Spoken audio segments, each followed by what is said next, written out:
I'm going to embark on a new project, and this is a stool for a friend of mine, and she wants it unique. And I made a template yesterday and sent a picture to her, and she says, great, beautiful, go for it.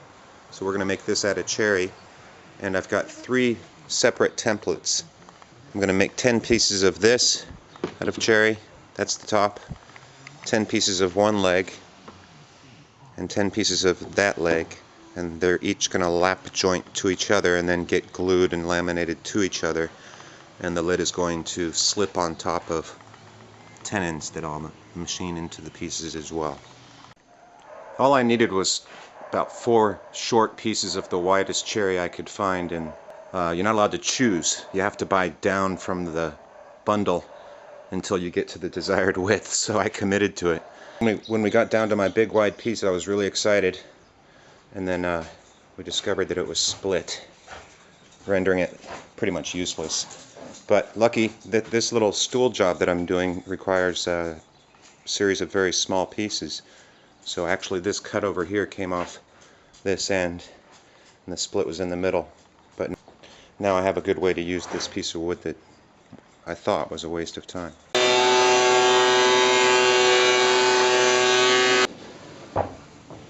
I must say I'm growing much more popular these days because people are into making their own soil for growing their own vegetables without any chemicals. The word escapes my mind, but sawdust, what they put in their mulch with the worms, and it yields a very nice soil.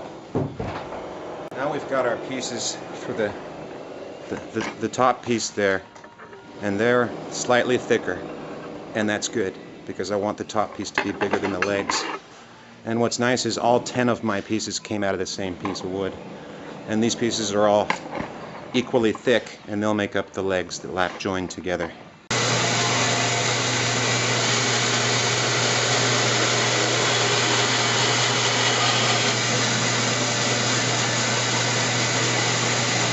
.7 cm, that's great. I found a couple of flaws in my plywood down here at the feet where it's just old plywood and had rotted away, and when it guides the bearing it's going to misshape my piece, and here was a flaw that I created, so I've masked it in and I've filled it with epoxy, and when that hardens I can shape it, and then we're going to seal this whole thing with sealer and lacquer because I don't want that spinning bearing to wear away at its dimension. Each one of these has to replicate 10 pieces of wood, so I need them strong.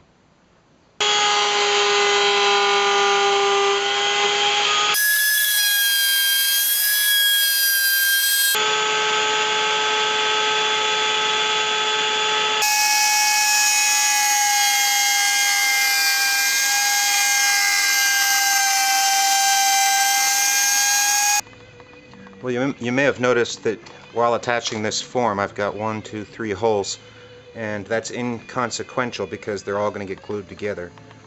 But on the last piece, which is my leading piece, I need to make sure that the holes are not on the visible side. So I'm turning it over and putting the form on the back side of it. Now I need to cut my template to be able to mark where my lap joins are going to be cut. And I scored it with a razor first, and I've got my line there, but I want to make sure it's dead on, so I'm putting this against the outside 2 teeth of the blade, front and back, locking it in place.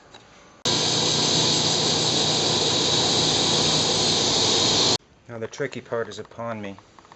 Because they're lap joints, half of this needs to get removed on all of these in the exact same place, and the opposite on the other side. What's good is my hole where this was initially mounted to exists, so I can locate myself.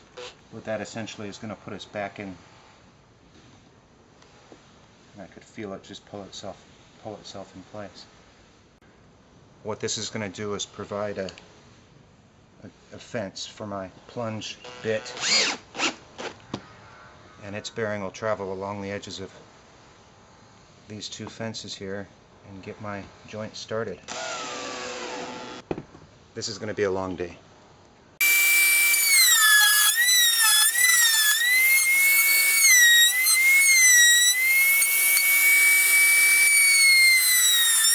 Once I've got them all like that, I can one by one put them through again at a deeper depth without the guide, because I just recreated the guide into the workpiece. Well, that worked out pretty good. I've got my last piece here. Piece number 9 is done. And again, there's the issue of holes. I don't want holes. I think what I'm just going to do is line it up, strike a line, and do it with a saw and chisel, at least to get my initial notch, or whatever you want to call it, lap joint.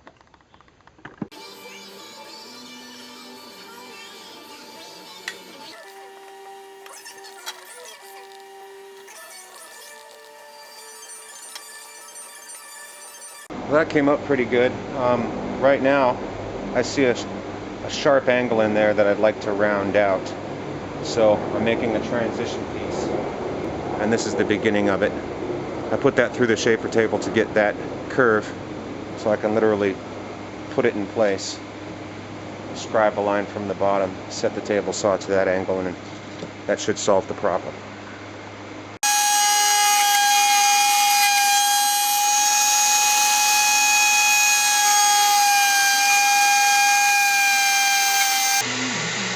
Repeat that process a bunch of times.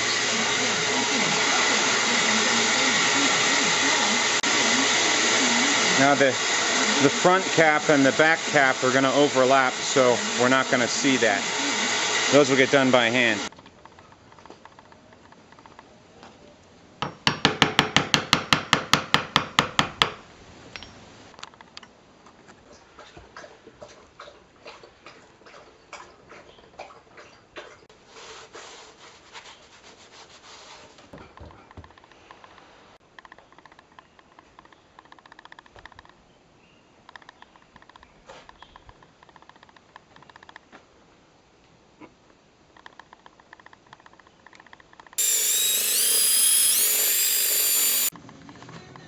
Moment we've been waiting for is upon us.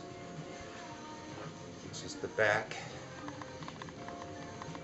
This has all been pre-sanded, and so have these surfaces underneath, because I won't be able to get through them once this is dry.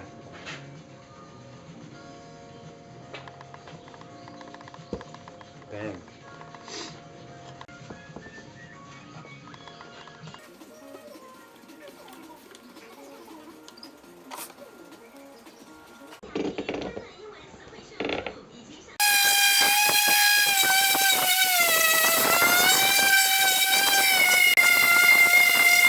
It's slightly lower on this side, and fortunately my blemish is over here, so it's perfectly fine for me to sand down to that level and even things out. I've been scratching my head about how to make this transition, because this piece protrudes further out than the bottom piece, and I started with a small bullnose bit, or round over bit, whatever you call it. And then I made the plunge and used a big one on the back to see what would happen. And I think that's pretty cool. So now I'm confident, and I'll go ahead and do that for the front.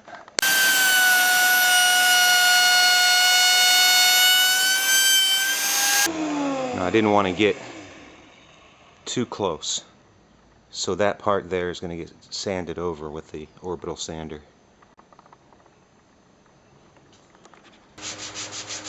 Can't really do this with a machine because it's a flat surface, and when it goes up there it tends to leave marks. It's things like this that make you wish you graduated university.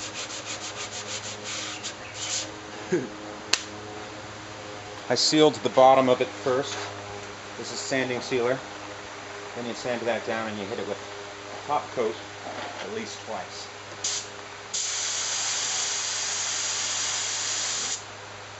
Sanding between coats.